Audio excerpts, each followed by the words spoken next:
Good morning, everybody, and welcome to this week's first of the Sports Community live streams coming from a very chilly, got up this morning, 4 degrees in Mornington, just outside Melbourne. So a lot happening this week in sport. A lot seems to happen every day at the moment with premiers releasing news of restrictions easing.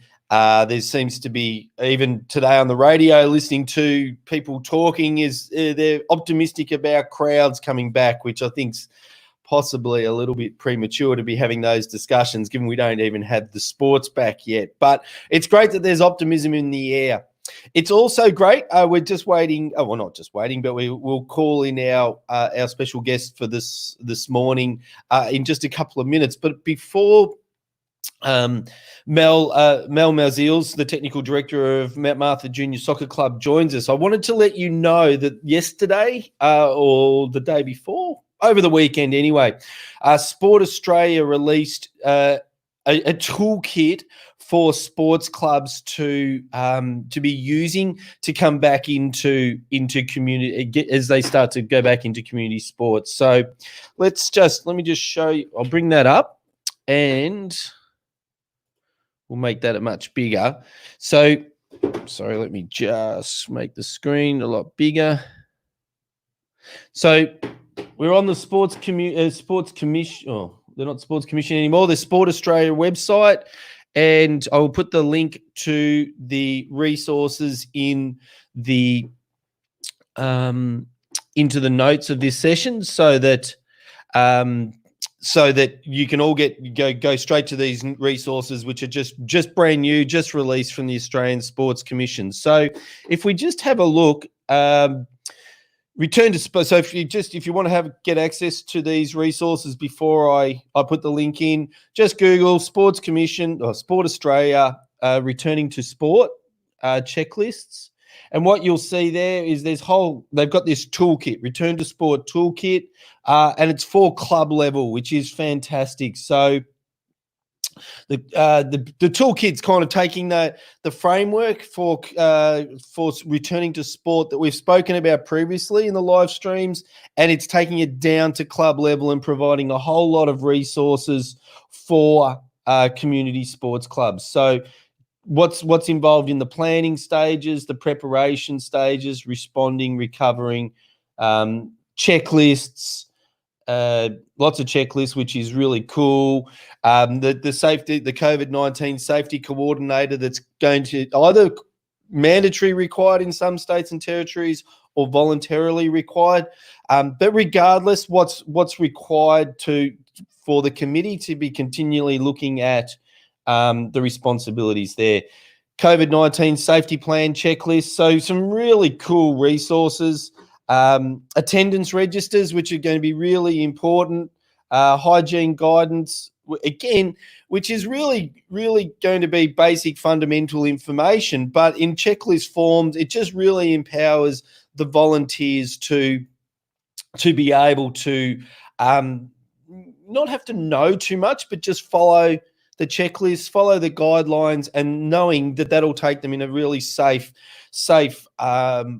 way to restart sport in their club. Because one of the things we just want to absolutely avoid as community sport is the words COVID-19 cluster and then our club name. So that's really great work from the Australian Sport Australia, and we'll look to get someone from Sport Australia on over the next couple of days to talk in depth about the toolkit. We'll also explore it over the next couple of days and bring you the different features of the toolkit.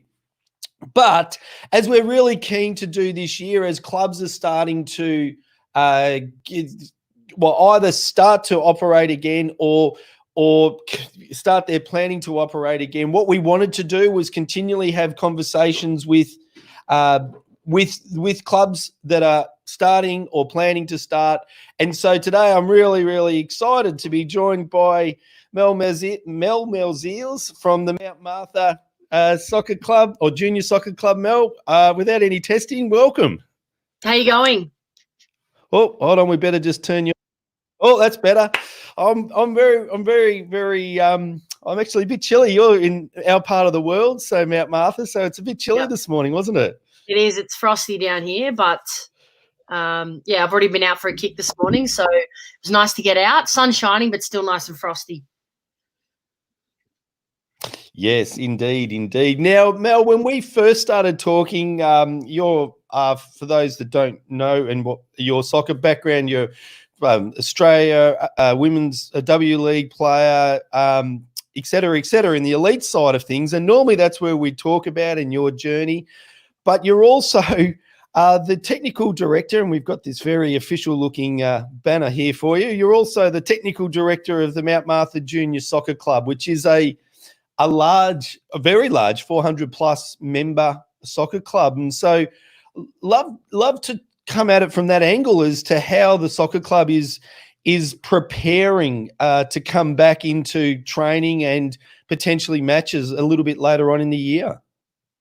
Mm-hmm. Yeah, well, actually, first of all, we are just Mount Martha Soccer Club now because we've got our first senior men's team starting competition hopefully this year, pending everything. So we are just Mount Martha Soccer Club. But yeah, we've been working really hard as a committee to try and get football back for everyone. But of course, as you know, it is kind of a hard balancing act, and we do need to make sure that we are following all guidelines as administered by our governing bodies, obviously being number one, the government, and then flowing on down from that. And one thing that we've been battling with is we've been really trying to be on the forefront of decision making, but that is really quite hard because we find ourselves in conversations where we are wanting to make decisions that are kind of,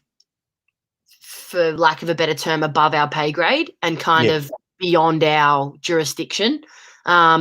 So we've got all these great ideas and things that we want to do and how we want to make sure that we can safely return the kids to football training and then competition. But obviously we are governed by, the powers that be. So we find ourselves having to just pull up and check ourselves and go, we want to do this. We know what our intentions are here, there.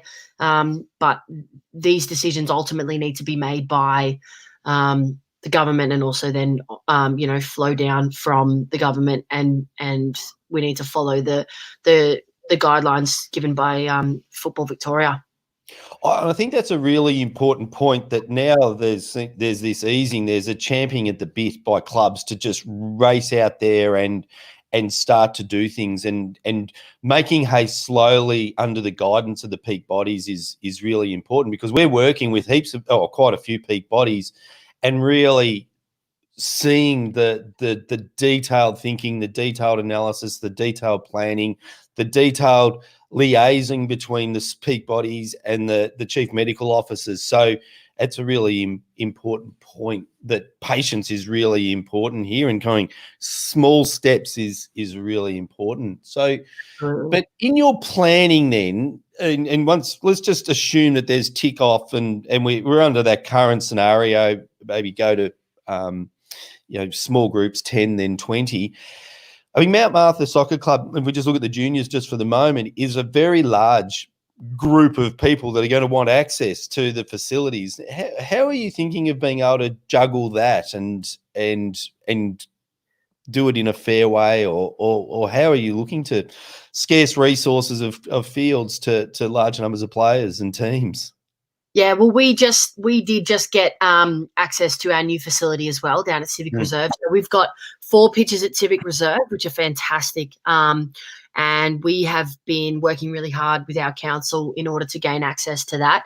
We've also got our other training facility, Mace. So, look, we did put a training schedule in place allowing for the prior restrictions of the 10 people group to train together, 10 players plus any coaches that are required. And we did put plans in place in case that would be how we returned. But as ultimately we did make the decision as a club and as a committee to hold off on recommencing training until June 1st, knowing that there was going to be another update from Dan Andrews, and there was probably going to be a further lax in restrictions that might allow us for more players. So we planned for actually both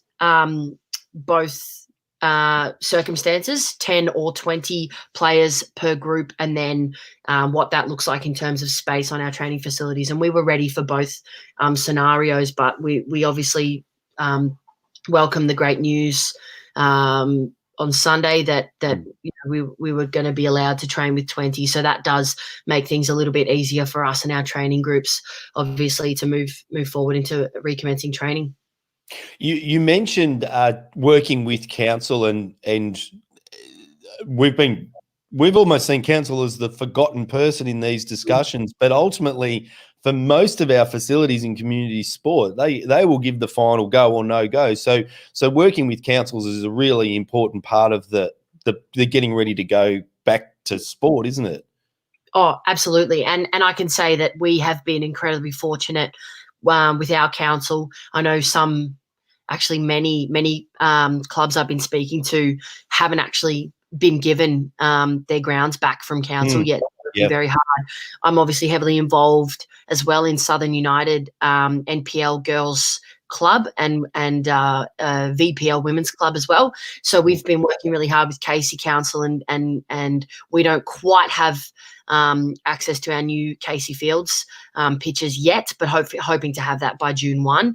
But I know clubs that don't have a date in sight and have been working really hard with their council. So I'm very fortunate that our council's been so fantastic with us.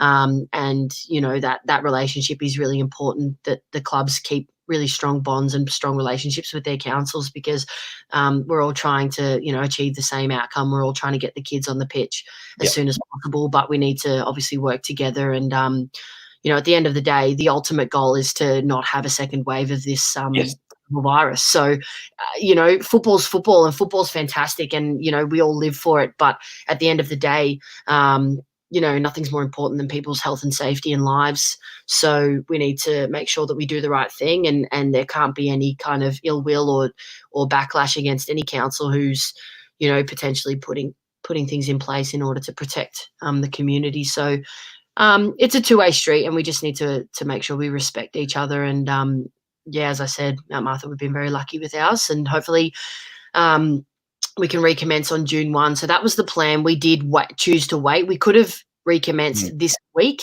with the 10 players plus one coach, but we opted to wait the extra week and just see if restrictions did loosen.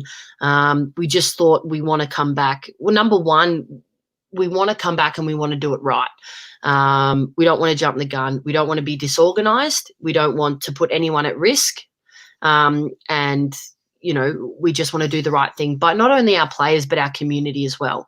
Because what we do with 400 plus players obviously affects the Mount Martha community. And for a great period of time, the Mornington Peninsula was quite a hotspot for the virus. I think we were the second most densely populated kind of municipality in Victoria in terms of viral outbreaks. So we need to do the right thing, not only by our players, but our community down here in the Mornington Peninsula Shire.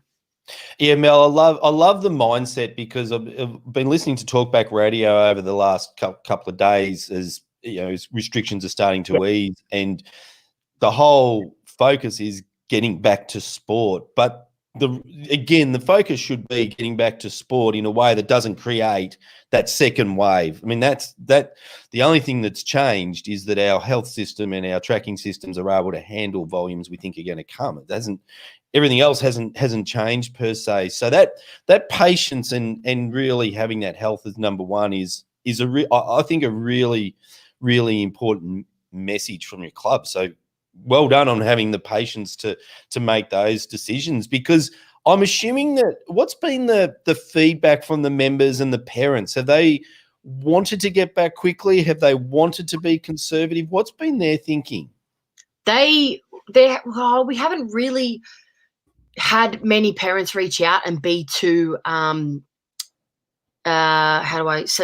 to be back, in terms of, I just think that everyone's very aware that again, this is bigger than football, and Yes. no one is really nipping at the bud to get back in a way that they would feel the need to reach out, and kind of nag, to get their kids back. Everyone's kind of this collective unspoken agreement that it's bigger than football, and I think also, as a club, we've communicated really well. Like, our committee is really good. Our communications from our committee has been fantastic. Our secretary Karen does a brilliant job communicating stuff. Our president Dean Whitehead is also fantastic. So we've been putting out weekly, if not bi-weekly, emails to members. I've been doing video updates to members, just so the kids can see my face and see what's going on with the club. So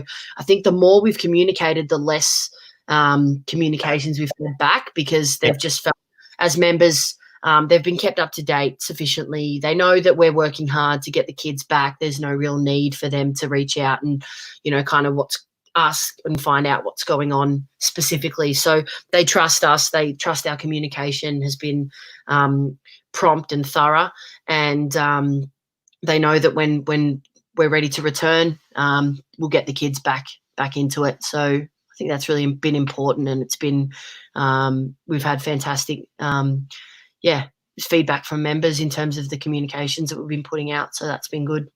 Yeah, there's no doubt, I think, that the clubs that have communicated consistently and accurately, it doesn't necessarily need to be instructive communication or always updating, but communicating in a way that engages the community, informs the community, keeps the community together. They're going to come out of this really strongly. So that education piece. So if your club hasn't been communicating strongly with its members up until now, really it's important to start that communication, because they'll be now seeing that sports is starting, and they'll be starting to be curious about what's going on in your club. And there is a big train of thought out there, Mel, that we've been in lockdown so long that behaviours have started to change, and potentially with kids being forced to be on screens a lot longer, even to do homeschooling and even watching your videos and those sorts of things, that there's a big fear that we may not have the numbers come back in the what we anticipated. What's your personal? I mean, you're deeply involved in football. What's your personal thoughts on that? I mean, there is that kind of fear.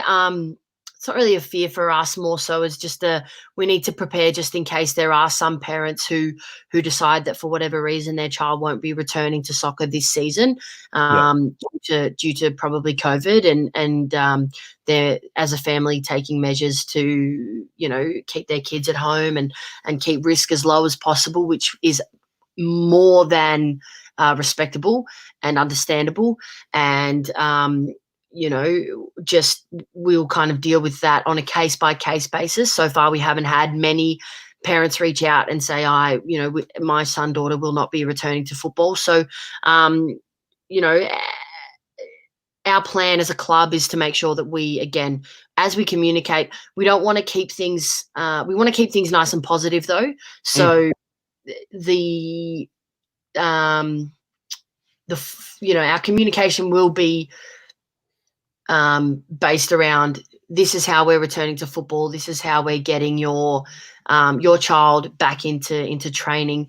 This date, blah blah blah, and then from that, if a parent does choose to reach out and look to not return this season, we'll deal with that. But we want to keep the conversation positive and make sure that parents know that we are doing everything we can as a club to make the environment as safe and as healthy as possible, so that the number one option is, yes, I can return safely. I can return my child safely to football. And keep that kind of, Well, I'm conscious of your time, so that might be a really good way to kind of come back to closing it. So in the practical sense, at the Mount Martha Soccer Club now, what what does social distancing actually mean in the club context? Like how is that going to change the way you do things, or reframe that? The parents and the kids do things within the club. What are some of the major changes that you're seeing that you're going to have to implement at Mount Martha? Yeah, so I'm going to put out actually just a little infographic. I feel like it's really palatable. It's going to be, and because we've got obviously being a community club, all of our coaches are volunteers. They're all mums and dads of players. They belong to our community. So what I'm going to be putting out from our club is a little infographic, which will contain a little info pack for players, coaches, and for parents, and each little section will have dot points of what a return to training at Mount Martha Soccer Club looks like for you. If I'm a player, I'll read the player section.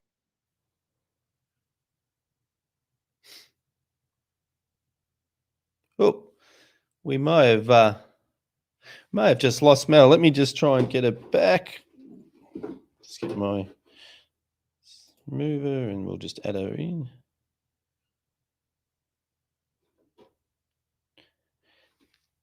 No, it looks like we've the value of going live. It looks like we've lost Mel, but it was really great insight and I think patience shown by Mount Martha Soccer Club that we can all learn from, and all just the priorities.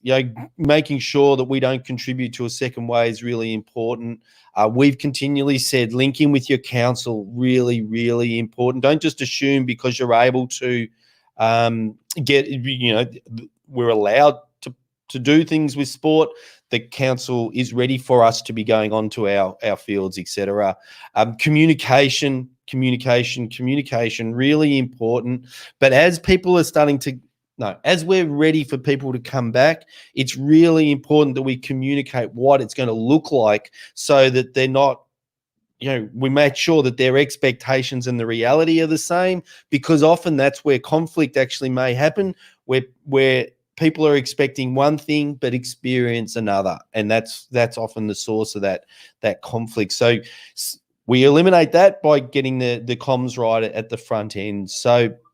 So again, as I said, this week we'll spend, we've got some really cool guests. We've got a karting club coming on tomorrow. Now, they've been operating for a number of weeks, so that we'll get some really cool insight from them.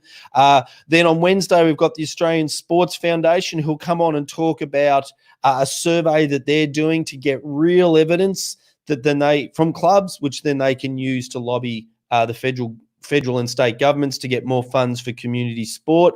And we've got another guest that I'm just targeting, but at the moment for Thursday, but I'll wait till he's confirmed before I announce that. So we're starting to be a little bit positive about sport, and but I think the message for today is let's make haste slowly and ensure that we as our sporting clubs are not contributing to the second wave of coronavirus. So if we follow the rules, follow the checklist, follow the information that's being put out by the Australian Sport Australia in the last couple of days, which is brilliant, and congratulations to Sport Australia for really looking to work hand in hand with community sports clubs.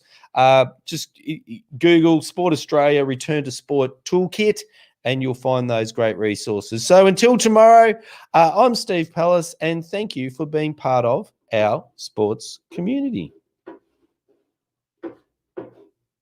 Oops, where are we?